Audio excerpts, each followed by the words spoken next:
Moi, je veux sauver l'été des Français. Professeur, je vous ai vu un peu hocher la tête. Ah ben je vais vous répondre, monsieur. Nous ne savons absolument pas comment l'épidémie va évoluer.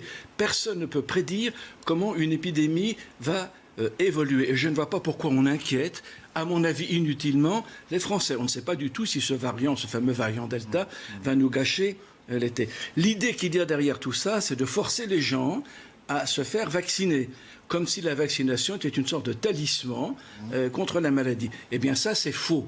On sait très très bien que, et ça se passe en Israël, par exemple en Angleterre, un pourcentage non négligeable de gens qui ont été vaccinés 2 fois sont réinfectés par le variant Delta. Ça veut dire que le variant Delta échappe au moins partiellement aux anticorps dirigés contre le variant historique et que donc la vaccination n'est pas parfaitement efficace. Vous êtes un peu à contre-courant de ce que dit le consensus scientifique, en tout cas, autour de cette question. Le consensus scientifique ne dit pas ça du tout. Je suis désolé. Et ce qu'il dit, c'est quand même que la vaccination a fait reculer l'épidémie et fait reculer la propagation du virus. Bien, parce qu'il y a effectivement une relation. Ça, c'est un gros problème. D'ailleurs, les variations concomitantes inverses, il faudrait prouver effectivement que la vaccination a diminué le nombre de contaminations.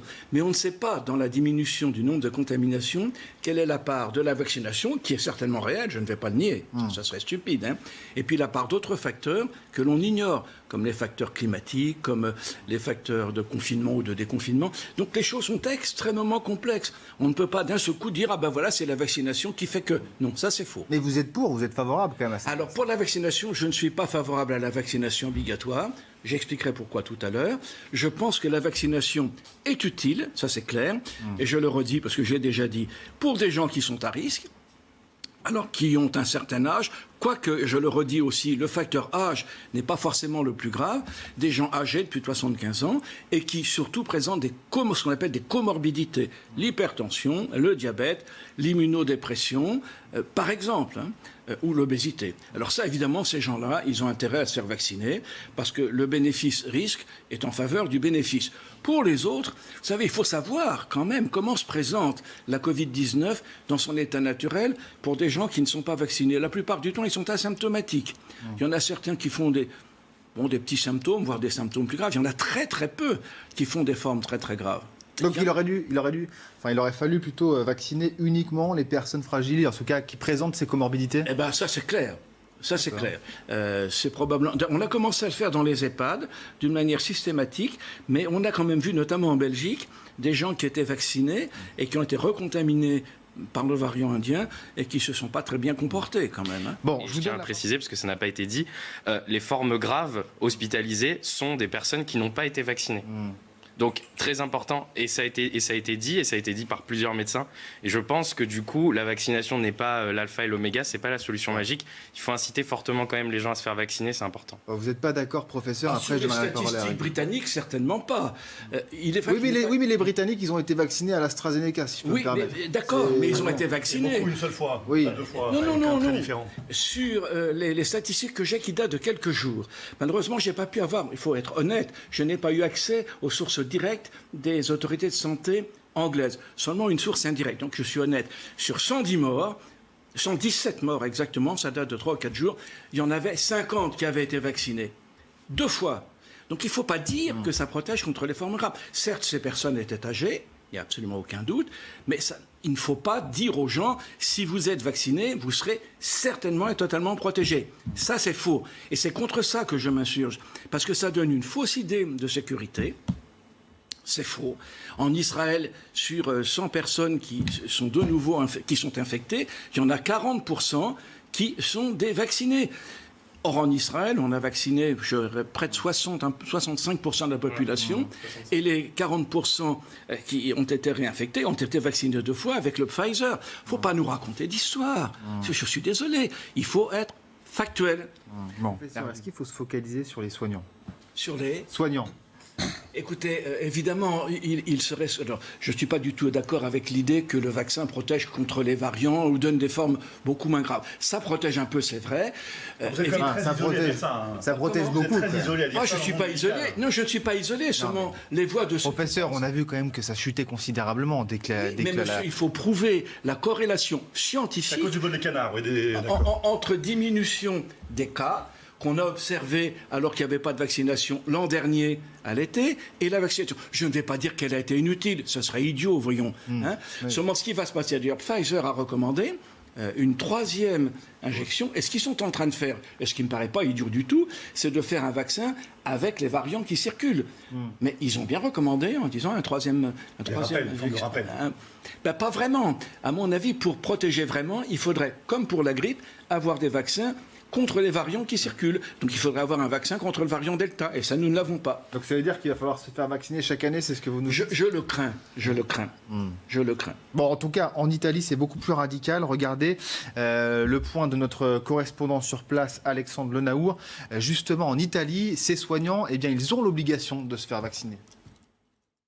Au moment où près d'un Italien sur 3 est déjà vacciné, le gouvernement souhaite conclure au plus vite la vaccination des professionnels de santé. Le pays a d'ailleurs fait le choix de la vaccination obligatoire pour les soignants. C'est entré dans la loi depuis le 28 mai dernier.